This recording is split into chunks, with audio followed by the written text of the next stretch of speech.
I have been sick for a terribly long time, and that's why I haven't really uploaded much lately.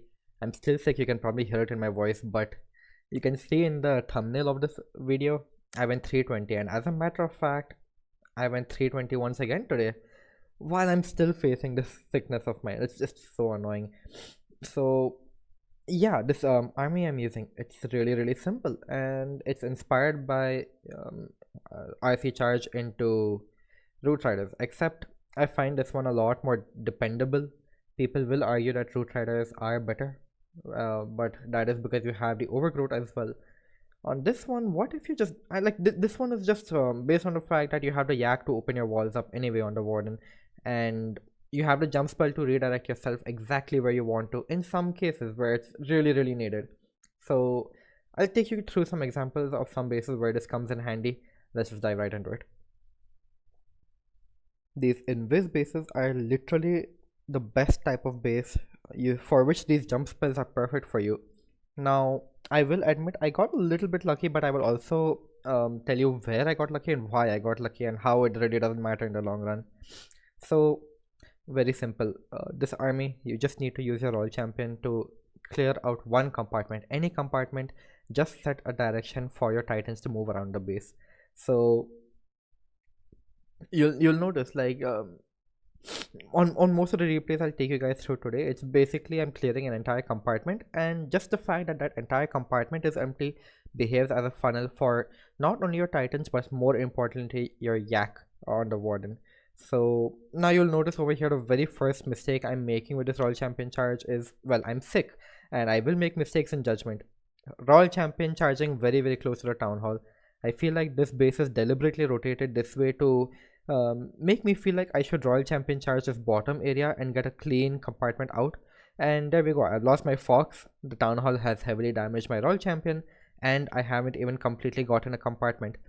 Now what to do? Well, in order to just recover from that, all I do is just wall break into this compartment anyway. It's just a matter of two buildings. I know I will not split off over here, and you'll see I even wall break off into this little wall junction right there. That's it. Now all I have to do is, with the help of my queen and her giant arrow, trigger the invis that I'm going to be immediately walking into. Luckily I managed to trigger both of them. That is the lucky part. There's nothing else that's lucky about this. So you'll see just the siege barracks on the flank of the titans with the help of the queen and this golem, and I think I've dropped a witch. Yeah, this witch. The golem and the witch and the siege barracks usually come closer to the queen, and that's how you set the counter funnel for the titans. And now look at this jump, guys. If this were a root rider attack, these guys would have continuously gone around the base out to the ricochet cannon and just kept moving around. But now that I have a jump spell over here, I can redirect my titans to go exactly where I want them to, even though it's not the most intuitive compartment for them. But just the fact that I have given that access well in advance, well, they are set. And now here's where the lucky part comes in, where it wouldn't have mattered in the end. Yeah, if there was an invis tower still active over here, it wouldn't have mattered. Just pop my king ability pretty much immediately and the entire compartment would have gone anyway. So there we go, I got lucky, but in the end it didn't really matter for us because I wanted to pop my king ability around that time anyway. And you'll notice things start splitting around, but it really doesn't matter. The entire base is completely swept. Titans are practically immortal. I don't know if you guys noticed, like my healers came down very late onto this attack for the titans, but we're still going strong. So yeah, I just love this this flank of the queen, like your siege barrack troops, your the P.E.K.K.A.s, the golems, the witches, everybody just has such good synergy, especially queen also having a frosty, so it's like an additional mini skeleton spell all the time. And then you have your yetis like coming out in front as well, like all three of them. So here we have it. Like, I think out of the three titans, despite of all the smaller mistakes I made in terms of errors in judgment, I still have two titans alive, so I will take that any day. And this one, it'll be an easy finish for us. So there we go. Usually on these invis bases, you can clear the you can trigger the invis tower that you're meaning to go into, but what is difficult is actually getting yourself to the invis tower on some bases. Like, people have managed to bait your queen flank on some bases where it takes forever to clear. Like for example, it could take, if he had kept all of his Teslas and a bunch of skeleton spells over here, skeleton traps over here, I wouldn't have cleared the flank. If this was a Root Rider attack, everybody would have gone just around the base, and this could have very possibly been a 1-star. But there we go, jump spell, very very handy. Let's move on to the next one.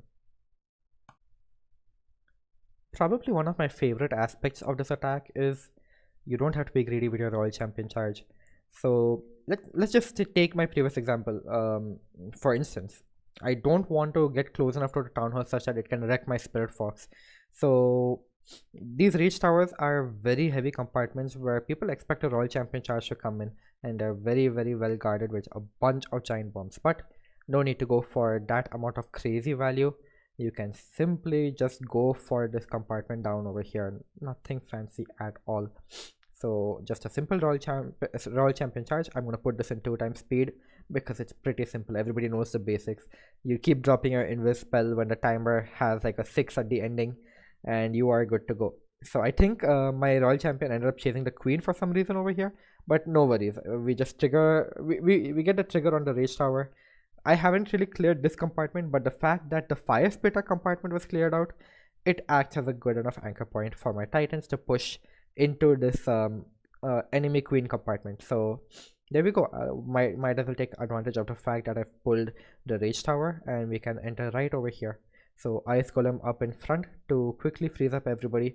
I haven't dropped my Queen or my Royal Champion just yet, and right as I say that, here we go.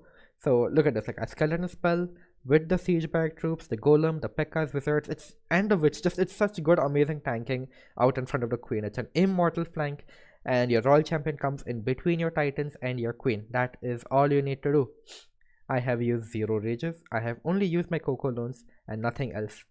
That's it. Now just take a look at how I've tried to position this jump to give these guys access to the Town Hall. Unluckily for me, nobody really goes to the Town Hall, so this rage was entirely wasted. You can see it, like I'm trying to ensure that people go towards the Town Hall, and I think the best part about this entire thing is just that I managed to save my Warden ability all the way until the second Rage Tower over here. So yeah, that's just crazy. I feel like that's just something that's not very appreciated. Like if this was Root Riders, they move a little bit slower through the base because they don't have as much damage. I feel like Valkyries would have been probably ejected by now. Most of the damage comes from the Royal Champion, but in this army, because it's all about aura damage, the Royal Champion barely deals half the damage that the Titans do in when you accumulate their aura damages. So these guys move a little bit faster through the base. They don't really need as much support. Like I practically swagged my rage on this one. It was thrown onto the Town Hall area to quickly move in and get out.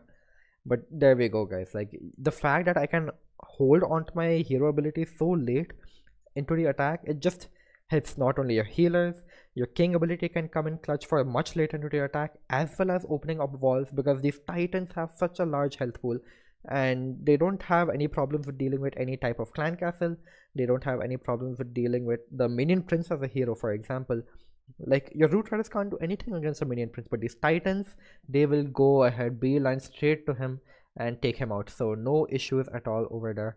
And I think the best factor of all is your king and your Titans overlap to receive the same healing from the healers. So yeah, Root Riders and Titans don't have the same pathing. So it's just it's a lot better healing efficiency in my opinion. Yeah, some more examples. You guys are gonna see some more errors in my judgment because of my sickness over here, but here we are on to the next base style. Usually these styles of bases have 2 poison towers. I feel like he picked out this invis tower from between this X-Bow and Scattershot, but we'll give him the benefit of the doubt. It looks like a well spread base regardless.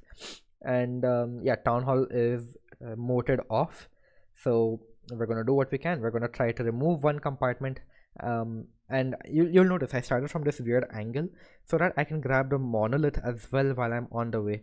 So just once again, I'm going to put this in 2 times speed. No need to really go over it. The only thing I guess I can really mention is if there are like a good clump of buildings in the cluster, I try to place my invis such that the Royal Champion can go ahead before before she comes back into visibility, so that her aura damage takes care of half dead buildings, and that's about it. So we've cleared this entire compartment pretty well, I would say. We've even gotten a monolith out of the way, so all that's left is to just pretty much clear this half alive visit tower, and yeah, that's about it. I think they'll get it out of the way pretty easily. And here's the error in judgment. I just shot my giant arrow, completely forgetting about the invis tower in the core. How am I gonna manage this now? Like the Titans, I have no way to really recover this, right? Anyways, I'm going ahead spamming my wall breakers to give my Titans access around the corner into the next compartment, and we'll still have a jump spell to kind of save ourselves. So we'll give it a moment. Notice how I've not given access to the scattershot compartment, just into the multi archer tower compartment, and then that should force them to go towards the town hall. But luckily some titans are already leaking that way. My queen is also leaking that way, so I'm just keeping this entire compartment frozen up. Not much else for me to really do over here. And yeah, we have two frees in this army, so really clutch for us. And now poisons on these ice glimpses that are coming out, and it's so late for them to really do anything because this army moves so ridiculously fast. It's crazy. The golems also like stay alive for so long. The ice golem just popped. This golem is still alive over here.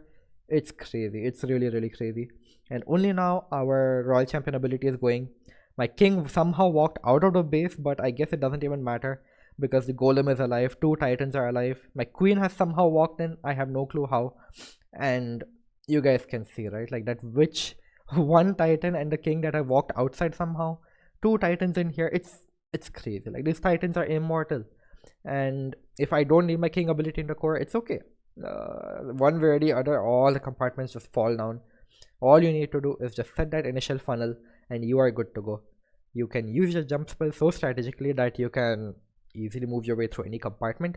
And even if even if your king walks out of the base like this, it's okay. Your queen and your royal champion can take care of most compartments. King can be reserved for the very last ones that are left. Anyways, so the titans practically never die. Just remember that one basic point of the funneling that you need to achieve with your royal champion. Don't be too greedy. Don't go near the town hall when doing your charge. That's it. I think I'll just end on a pretty simple base, but what do you do if you have a very spread out core where it's difficult to really use just 4 invisibilities on your royal champion to define pathing? It doesn't matter. I there's not much for me to say. Just follow the same basics. But it doesn't matter if you think the titans are gonna wander around like crazy in this core compartment, you're mistaken. So yeah, just follow the same 2 basics. So of having your royal champion go far away from the town hall, as well as creating a sufficient enough funnel. So I'm just doing what I can. Once again, you'll see an judgment error over here. I think I don't place my invisibility spells correctly over here. I don't know why I placed another invisibility spell again. I could have even gotten a monolith, but whatever. It's at least I recalled her out in time.